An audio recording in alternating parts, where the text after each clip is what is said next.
కేటీఆర్ కేసీఆర్ చేయాల్సిన పని ఇప్పుడు కేటీఆర్ చేస్తున్నారు. కేసీఆర్ అనారోగ్యం కారణంగా కావచ్చు, ఏదైతే శ్వేతపత్రంతో తెలంగాణ రాష్ట్ర సమితిని ఇబ్బంది పెడితే దానికి కౌంటర్గా స్వేదపత్రం తెలంగాణకి 50 లక్షల కోట్ల రూపాయల ఆదాయాన్ని సమకూర్చి పెట్టామంటూ అప్పటికి ఇప్పటికీ మార్పుల్ని చక్కగా వివరించారు కేటీఆర్.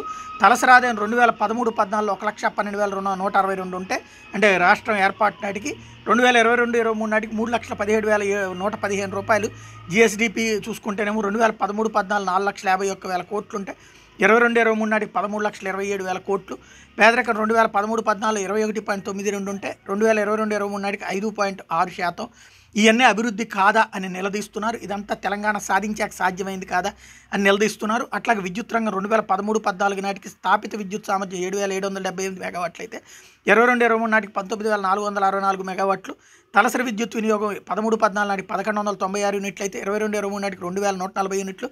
రాష్ట్ర పీక్ డిమాండ్ 13-14 నాటికి 5,661 మెగావాట్లు అయితే 22-23 నాటికి 15,497 మెగావాట్లు. కొత్తగా నిర్మించిన సబ్స్టేషన్లు 400 కేవీ సబ్స్టేషన్లు 6 నుంచి 25, 220 కేవీ సబ్స్టేషన్లు 51 నుంచి 103, 132 కేవీ సబ్స్టేషన్లు 176 నుంచి 250, 33 కేవీ సబ్స్టేషన్లు 2,138 నుంచి 3,200. మోటార్ కనెక్షన్ 2013-14లో 19 లక్షలు ఉంటే 22-23 నాటికి 28 లక్షలకు చేరినాయి.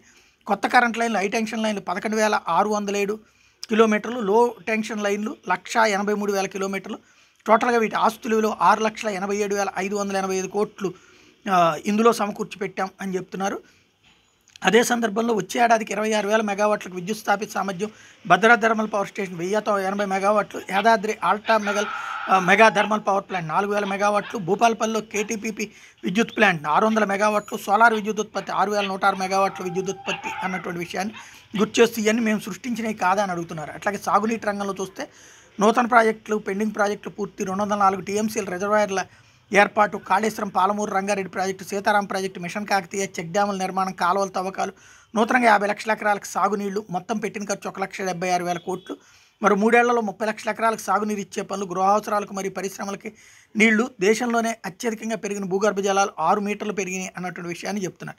తాగునీటికి 37,000 కోట్ల రూపాయలు ఖర్చు పెట్టాం మిషన్ భగీరథ ద్వారా అన్నటువంటి విషయాన్ని 1,25,000 కిలోమీటర్ల పైప్ లైన్లు వేశామన్నటువంటిది ఇదంతా సంపద కాదా అని ప్రశ్నిస్తున్నటువంటి పరిస్థితి. వ్యవసాయ రంగానికి చూస్తే కూడా 24 గంటల ఉచిత విద్యుత్ కోసం 36,899 కోట్లు, 58.29 లక్షల మంది రైతులకు 30,000 కోట్ల రుణమాఫీ, రైతు బంధు 70 లక్షల మందికి 73,000 కోట్లు, రైతు బీమా 5 లక్షల ఉచిత బీమా, చెల్లించినటువంటి ప్రీమియం 6,861 కోట్లు, 1,11,320 కుటుంబాలకి 5,566 కోట్లు, 9 ఏళ్లలో 1,34,768 కోట్ల విలువ చేసి ధాన్యం కొనుగోలు, 723 లక్షల మెట్రిక్ టన్నులు, ఇతర పంటలు 11,439 కోట్ల విలువ చేసే పంటల సేకరణ చేసాం. అట్లాగే 2,601 రైతు వేదికలు నిర్మించాం, విత్తనాల ఎరువులు రాయితీ ఇచ్చాం, వ్యవసాయ యాంత్రీకరణ, మైక్రో ఇరిగేషన్, పంట నష్ట పరిహారం, సివిల్ సప్లైస్ వీటన్నిటి కూడా లెక్క చెప్తూ ఇవన్నీ కూడా మేము చేశాం కదా అని అడుగుతూ ఉన్నారు. ఓవరాల్గా అయితే మా హయాంలో అభివృద్ధి అత్యధికంగా జరిగింది. శ్వేతపత్రం వాళ్ళు వేస్తున్నారు, మేము స్వేదపత్రం మా చెమటతో చేసినటువంటి అభివృద్ధి అని చెప్తున్నారు.